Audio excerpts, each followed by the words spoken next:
Hey guys, welcome back to episode 8 of our 9-part tuning series. Today we are going to be covering brakes, and this honestly might be a 5-minute video.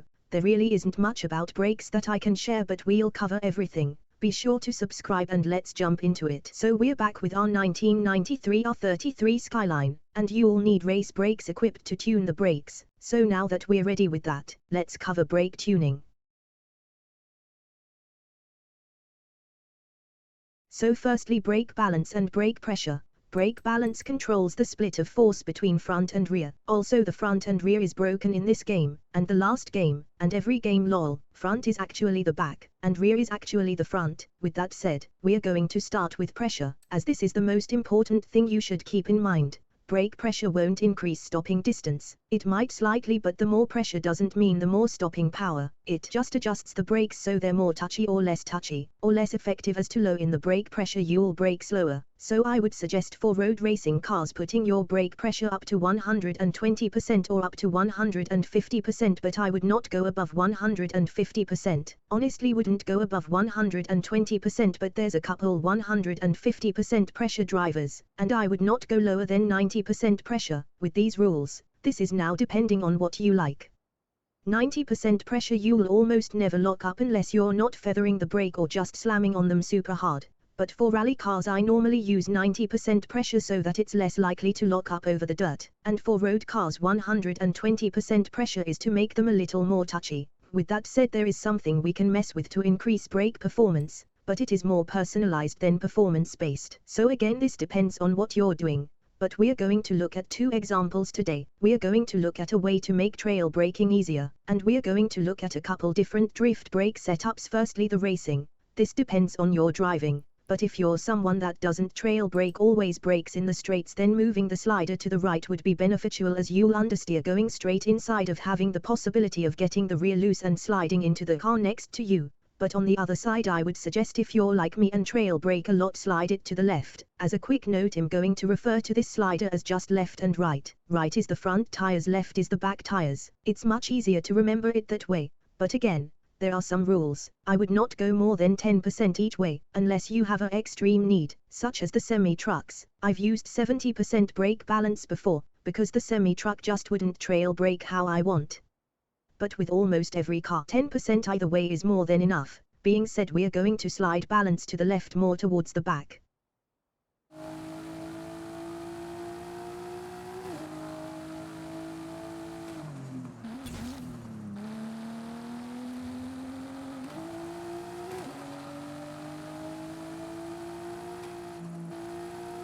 Arrived at your destination.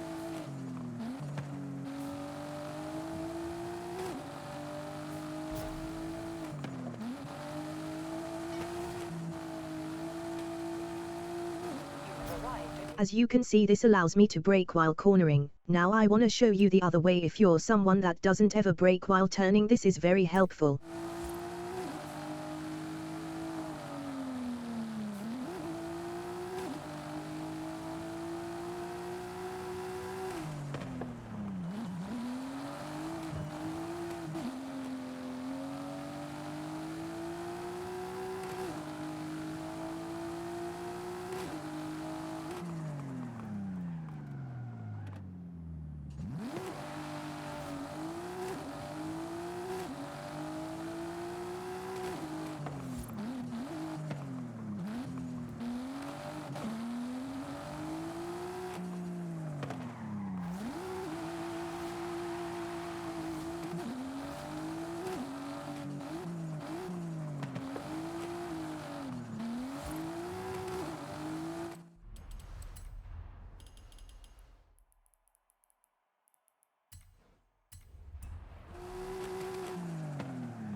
Now we're going to quickly cover a couple brake setups for drifting, then we'll end the video. The first setup is going to be a old points trick, and honestly how I prefer my brakes. We slide it all the way to right to make our left trigger our brake pedal only use the front brakes.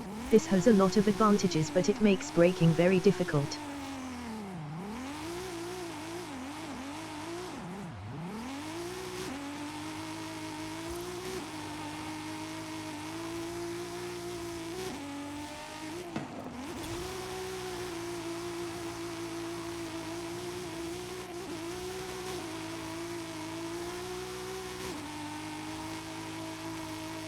Arrived at your destination.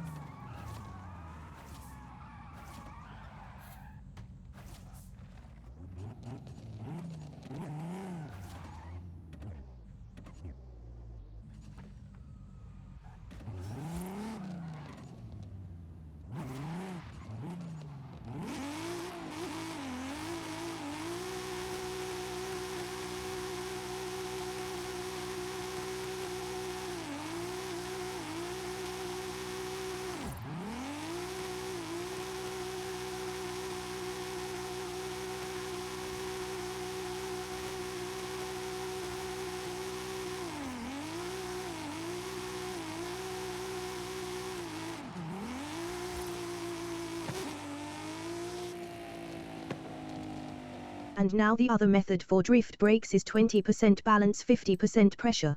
This makes it very difficult to lock up, but we still have some balance towards the back so that it has a chance to stop. But the pressure is so low we lose a lot of braking performance here, but it still is helpful specifically with tandem drifting.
Thank you guys so much for watching.